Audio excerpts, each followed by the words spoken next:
What's up basketball fans, balik lagi dengan Ricky Padilla dan selamat datang di episode kedua Basketball Tips. Hari ini topiknya adalah vertical jump. Tapi sebelum kita ke topik tersebut, Basketball Tips ini merupakan kolaborasi nih antara channel gue dengan brand gue yaitu No Limits. Jadi pastikan kalian semua udah follow Instagramnya @nolimits__id.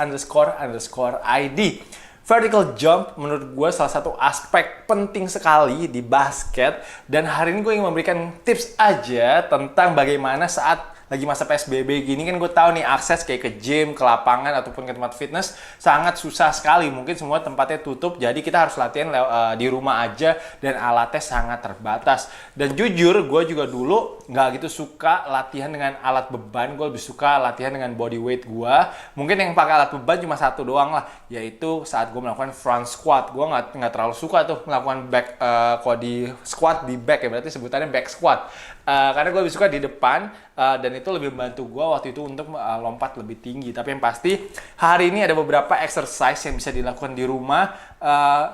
Vertical jump ini merupakan adalah bagian dari explosiveness seorang pemain. Bila seorang pemain ini eksplosif, mereka lompatnya akan tinggi, larinya akan lebih kencang, dan ini akan memberikan advantage sendiri untuk untuk pemain tersebut di lapangan. Tapi jangan sampai disalahgunakan mentalitinya. Gue nggak mau mentality pemain itu adalah gue pengen bisa ngedang. Pokoknya gue pengen bisa ngedang. Karena gue juga dulu sempat ngerasain seperti itu. Gue dulu waktu SMA itu jujur pengen banget bisa ngedang. Kalau ada yang tahu, gue dulu tuh beli alat namanya Jump Souls.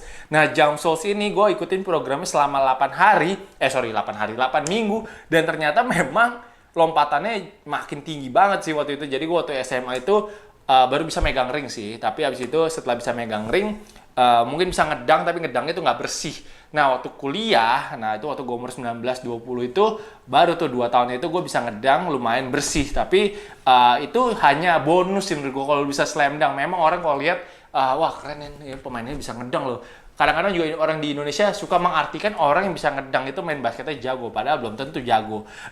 Dan itu yang harus kita ingat selalu sih. Tapi memang kalau lu bisa ngedang, pasti orang kayak lebih wow. Ataupun kalau lu lagi naksir sama cewek, terus ceweknya nonton di tribun, lu bisa ngedang, pasti wah ceweknya bisa terkesima banget lah. Jadi slam dunk ini kalau bisa sih dilakukan, memang bonus lah kita dalam skill basket kita. Tapi yang pasti kita nggak boleh lupa aspek-aspek yang lain seperti defense, menjalankan pola, wah masih banyak lagi sih. Tapi yang pasti gue harang ingin bagi sedikit ilmu gue aja tentang latihan vertical jump, dan juga siapa tahu bisa membantu explosiveness kalian saat first step-nya kalian. Karena first step itu penting banget saat melakukan drive. Kalau kalian first step-nya kenceng saat melakukan drive, jelas help defense lawan harus bantu, dan kalian kalau pinter baca court vision yang bagus, kalian bisa kick out ke teman kalian yang di 3 point atau yang lagi cutting, dan itu bisa menghasilkan poin yang cukup mudah. Tapi itu sedikit backgroundnya kenapa gue ingin share ini. Tapi yang pasti cara gue mudah, dan juga gue nggak menjamin cara gue ini bisa bikin kalian jadi lompatnya tinggi ataupun menjadi bisa slam dunk. Tapi yang pasti cara gue ini harus dilakukan at least 2 kali seminggu, dan juga cukup konsisten menurut gue. Dan kalian juga kalau mau vertikalnya tinggi ataupun explosiveness-nya tinggi, kalian tuh nggak boleh lupa selalu yang pertama adalah stretching. Nah, stretching itu penting banget. Kalau badannya lentur, itu kesempatan kalian untuk lebih eksplosif itu tinggi sekali. Dan yang kedua itu kalian harus latihannya konsisten, dan juga perutnya harus kuat. Lompatan itu menurut gua itu dari perut, abs, dan juga dari pantat yaitu glutes. Nah, 2 elemen ini harus kuat sekali agar kalian bisa eksplosif. So, kita langsung aja ke tips yang pertama. Gue ambil contekan dulu, gue udah catat soalnya biar nggak lupa. Yang pertama adalah sprint. Tapi ingat, sebelum sprint ini kalian harus jogging dulu, pemanasan, make sure heart rate kalian udah naik sebelum kalian sprint. Dan kalau gue dulu itu suka sprintnya di track yang 400 meter kan. Nah, biasanya tuh gue lari 100 meter sprint, habis itu jogging 300 meter, habis itu 100 meter sprint, nah habis itu jogging lagi 300 meter. Itu biasanya gue lakukan sekitar 10 kali. Nah, habis itu kalian lanjutin di 200 meter. Gue biasanya 200 meter lagi jogging, nah 200 meter sprint, 200 meter jogging, 200 meter sprint. Itu biasanya gue lakukan sekitar 5 kali. Jadi gue at least dalam sehari itu bisa melakukan 15 set. Nah, 15 set ini bagus untuk melakukan selain menambahkan explosiveness kalian, conditioning kalian juga cukup bagus setelah itu. Lalu belum selesai di lapangannya. Nah, biasanya gue menambahkan sprint-sprint jarak pendek, yaitu 50 meter. Nah, 50 meter ini kalian sekalian belajar insting kalian saat orang bilang 1, 2, 3, go. Nah, ini untuk reaksi kalian juga, insting kalian, dan juga bagaimana nanti kalau kalian lari itu explosiveness kalian tuh langsung gitu. Tapi susah sih contohin karena gue nggak ada lapangan atletik sekarang ini dan juga nggak punya kameramen. Jadi kalian imajinasikan aja nih kira-kira seperti apa. Itu latihan pertama. Kalau memang conditioning kalian bagus, boleh ditambah repetisinya. Biasanya gue kalau yang 50 meter itu, gue biasanya bisa melakukan sekitar 15-20 kali sih. Jadi itu kira-kira yang pertama. Kalau di kalian sekarang ini di rumah, mungkin menurut gue yang paling masuk akal, kalian bisa melakukan yang 50 meter ini. Jadi di depan rumah aja lari, cung gitu. Paling orang ngeliatin aja nih, orang ngapain nih lari bolak-balik. Cuma yang pasti sprint jarak pendek itu sangat membantu sekali sih untuk explosiveness kita. Lalu lompat, kalau di lapangan tuh lompat pukul papan. Nah, ini gue ilustrasinya juga susah nih ya.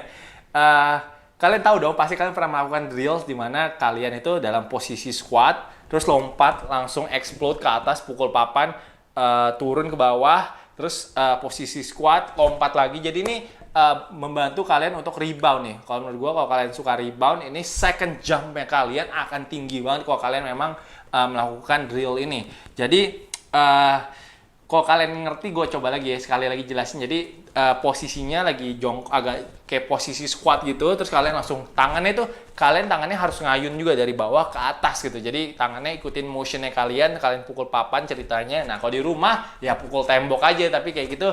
Nah, itu biasanya gue lakukan sekitar 20-30 detik awalnya, tapi nanti kalau kalian memang conditioning yang bagus, kalian bisa melakukan itu sekitar 45-1 menit. Nah, jadi kira-kira seperti itu. Itu yang kedua sih, jadi itu kayak melatih second jump-nya kalian agar saat kalian habis misalnya rebound pertama kalian nggak dapat, nah rebound kedua itu nanti kalian bisa akan jadi pemain yang paling cepet reboundnya, jadi kalian bisa dapat bolanya. Ini si drill ini maksudnya itu sih. Lalu ada Bulgarian squats. Nah, kalau Bulgarian squats ini gue mungkin ada ilustrasinya dikit nih. Ini juga kalian body weight aja. Kalau memang kalian ada di tempat fitness mungkin bisa ditambahin weight, tapi karena kan susah nih. Di rumah cari kursi yang agak panjang, terus kaki kalian udah tinggal ditaruh di atasnya satu, lalu di depan nih kayak squat pasti kalian udah pernah melakukan lah kayak gini. Tapi ini menurut gue latihan pakai ini sih lumayan membantu sekali untuk vertical jump gue. Ini satu rep-nya mungkin kalian bisa 10. Ini harus 2 kali ya, kaki kiri 10, kaki kanan 10. Jadi satu kali jalan tuh, satu ronde itu 20 kali. Dan ini kalau memang kalian udah kuat bisa 15 atau bisa 20, dan ini sangat membantu. Tapi yang pasti sebelum melakukan ini pun kalian harus memang badannya udah anget, udah pemanasan, udah semuanya, jadi nggak cedera gitu. Dan yang terakhir, belum yang terakhir, nomor 4 ini adalah calf raises. Ini untuk melatih otot betis kalian. Betis itu juga merupakan bagian yang penting banget sih dalam vertical jump. Jadi kalau betisnya kuat, jelas kalau kalian melihat pemain NBA tuh betisnya kurus-kurus gitu ya, itu mereka natural dan juga mereka sering melakukan calf raises sih menurut gue sih. Jadi calf raises ini juga akan sangat membantu sekali. Dan yang terakhir ada untuk latihan perut. Latihan perut yang gue paling suka adalah plank. Plank kok bisa 1 menit, 1,5 menit, 2 menit tuh jago banget sih, udah oke. Pasti ada yang bisa lebih sih daripada itu, tapi yang pasti kalau gue sih dulu cuma segitu. And then yang pasti sit up. Nah, sit up ini terserah kalian lah, kalian kuatnya berapa sehari. Dan 5 exercise yang gue kasih ini, kalau kalian bisa melakukannya mungkin either seminggu sekali atau seminggu 2 kali, itu udah cukup banget di mix sama latihan basket kalian saat ini. Tapi yang pasti kan kita tahu nih masa PSBB ini mungkin masih lama ya. Mungkin aja nanti bulan Mei di extend lagi. Jadi kita sebagai pemain basket harus bisa stay sharp. Kita nggak boleh setelah PSBB tiba-tiba keluar-keluar main gendut ataupun berat badannya terlalu naik, eksplosiveness kita hilang. Tapi pasti emang ada hal seperti itu sih. Tapi kalau bisa kita minimalisir lah hal tersebut. Gue tahu pasti nanti banyak yang out of shape, banyak yang naik berat badan, explosiveness-nya turun. Jadi kita harus bisa stay disiplin sih untuk agar nanti setelah PSBB ini semua tetap bisa eksplosif dan juga fisiknya masih bagus. Kalau gue sih udah nggak exercise apa-apa selama berbulan-bulan.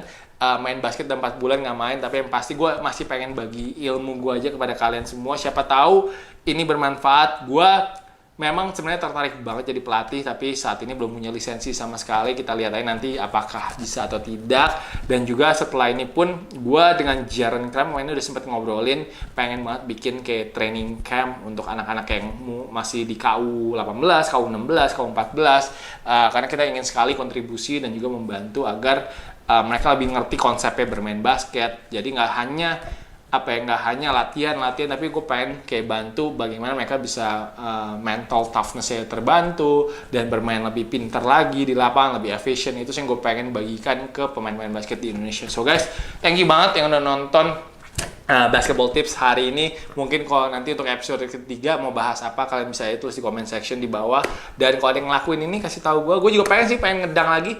Udah 13 tahun nih nggak ngedang sama sekali. Jadi penasaran masih bisa atau nggak, kan umur gue udah 33. Tadi gue pengen banget bikin kayak dokumenter gitu, ngikutin latihan gue yang di umur 33 ini selama kayak mungkin 10 minggu atau 12 minggu, dan pengen tahu kalau gue pegang papan nantinya tuh bisa seberapa tinggi lagi gitu, apakah masih bisa megang ring atau enggak. Kecuali kalau ring STC, kalau ring STC pendek tuh gue pasti bisa megang tuh. Tapi kalau kayak di ring-ring kayak di Brick House dan tempat lain tuh lumayan tinggi kan.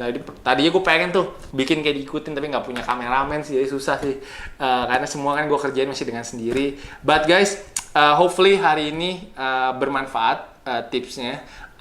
Yang pasti untuk pemain-pemain yang sedang di PSBB, sedang mengalami PSBB saat ini, tetap semangat latihan di rumah.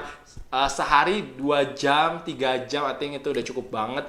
Kayak episode 3 gue pengen bahas tentang work ethic sih. Work ethic juga kayak salah satu yang penting banget, yang harus dimiliki setiap pemain di Indonesia agar basket Indonesia bisa maju. So guys, thank you banget yang udah nonton. Jangan lupa untuk like, jangan lupa untuk comment, and jangan lupa subscribe. Thank you guys for watching. I'll see you guys next video. Peace.